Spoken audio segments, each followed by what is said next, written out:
साम्राज्य न्यूज, सामान्यांचा असामान्य आवाज। शाळेवरून घरी जाणाऱ्या शिक्षिकेला डंपरनं चिरडलं, महिला जागीच ठार।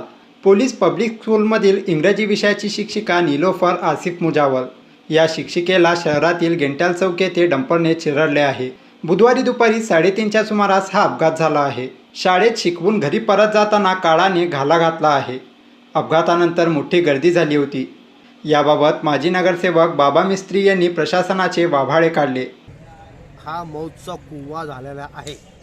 वारंवार सुद्धा आम्ही जिल्हाधिकाऱ्यांना सांगून, बांधकाम विभागाला सांगून, महानगरपालिकेच्या अधिकाऱ्यांना सांगून सुद्धा त्यांनी तिची दखल घेत नाही। या ठिकाणी तुम्ही रिंग रूट काढला असं म्हणता, थाटाने त्याचं उद्घाटन केलं, आपण इथं मय्यत थांबीना, बळी चाललाय। तुम्ही लोकांना या जड वाहतुकांना तुम्ही शहरामध्ये बंदी घातलेली असताना पण कसं काय तिथं जड वाहतूक येते, हे फार मोठं चौकशी करणे हे पोलीस आयुक्ताचं काम असून जिल्हाधिकाऱ्याचं काम आहे। वारंवार तुम्हाला सांगून ऐकत नाही। किती बळी घेणार तुम्ही? महिन्यातनं 1-2 बळी जातात, ह्याला जबाबदार कोण? मुख्यमंत्री म्हणता एका ठिकाणी माझा महाराष्ट्र नागरिक फार सुखी आहे, चांगला आहे, हे काय चाललंय यांचा? रोज एक मराला आहेत पण कुणी बघायला तयार नाही। 2 लाख लोकांनी सह्या करून मुख्यमंत्री निवेदन दिले, हे रस्ता चांगलं करा, अपघात होतात म्हणून, परंतु तरी कोणी दखल घेत नाही। हे काय हो, सोलापूरच्या लोकांकडून लक्ष आहे की नाही? का सोलापूरचे लोक तुमच्याकडे लक्ष देत नाही का? लोक जर रस्त्यावर उतरले तर तुम्हाला जे मयत झाले त्यांचं नाव वगैरे सांगा। नीलोफर मुजावर हा शिक्षक आहेत, तो तिला विवाहित आहे, तिला 3 लेकरं आहेत, त्याचं कुटुंब चांगलं आहे, तो मनमिळी होती, सगळ्यांना घेऊन चालणारी बाई होती। त्याच्यावर फार मोठा एवढा मोठा ॲक्सिडेंट होऊन तिच्या घरावर फार डोंगर कोसळलाय, त्याला जबाबदार कोण? असे किती बळी घेणार आहे सरकारने मला काय कळीना। याला दोषी ठरतो मी बांधकाम विभाग, महानगरपालिका, अजून प्रशासनानं, की त्यांनी त्यांच्याच हलगर्जीपणामुळे आज बळी गेलेला आहे, त्यांच्यावर गुन्हा दाखल व्हावा अशी माझी मागणी आहे। तर MIMचे नगरसेवक अझहर उंडेकरी यांनी जिल्हाधिकारी कार्यालयावर मोर्चा काढण्याचा इशारा दिला। घरवाले जो है इनका इंतकाल हुआ है, ये जड़ वाहन की वजह से हुआ है। ये जो सोलापुर में बाईपास नहीं रहने की वजह से, अभी फिलहाल को बाईपास बनने के बावजूद भी ये जड़ वाहन सोलापुर सिटी में से जाते हैं। ये गेंटल चौक से और वो गुरु नानक चौक तक इतने एक्सीडेंट होते हैं, अब तक इस पर कोई कार्रवाई नहीं हुई।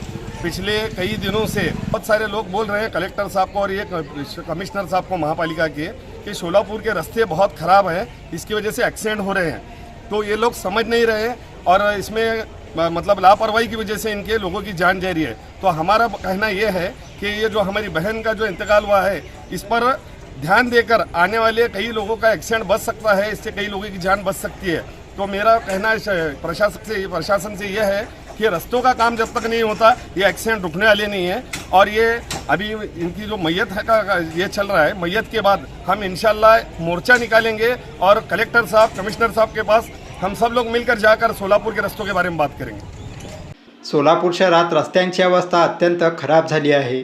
या खराब रस्त्यावरून वाहनांची संख्या अधिक झाली आहे। दिवाळी असल्याने दुचाकीवरून जाणाऱ्यांची संख्या देखील वाढली आहे। बुधवारी दुपारी 3:30च्या सुमारास महिला शिक्षिका नीलोफर मुजावर या आपल्या दुचाकी वाहनावरून जात होत्या। MS13 DQ 5555 हा डंपर देखील अशोक चौक ते गुरु नानक चौक या मार्गाने जात होता। त्यामध्ये खडी खचाखच भरली होती। गेंट्याल चौकातील लोकसेवा शाळेजवळ मोठा गतिरोधक आला, त्यावेळी महिलेचा तोल जाऊन ती खाली कोसळली। त्याच क्षणी डंपरचे मागील चाक शिक्षिकेच्या डोक्यावरून गेले, तेव्हा जागेवरच शिक्षिकेचा मृत्यू झाला। सदर बाजार पोलिसांना माहिती मिळताच त्यांनी मृतदेह शासकीय रुग्णालयात शवविच्छेदनासाठी दाखल केला आहे। पोलीस पब्लिक स्कूलमधील शिक्षिका नीलोफर याचा अपघातात मृत्यू झाल्याची माहिती मिळताच शाळेतील इतर शिक्षक व नातेवाईकांनी शासकीय रुग्णालयात धाव घेतली। मृत शिक्षिका ही पोलीस पब्लिक स्कूलमध्ये 7वीच्या वर्गाला इंग्रजी विषय शिकवत होती। नीलोफर मुजावर यांना 3 अपत्ये आहेत। पती हे देखील ग्रामीण भागातील एका शाळेत शिक्षक आहेत।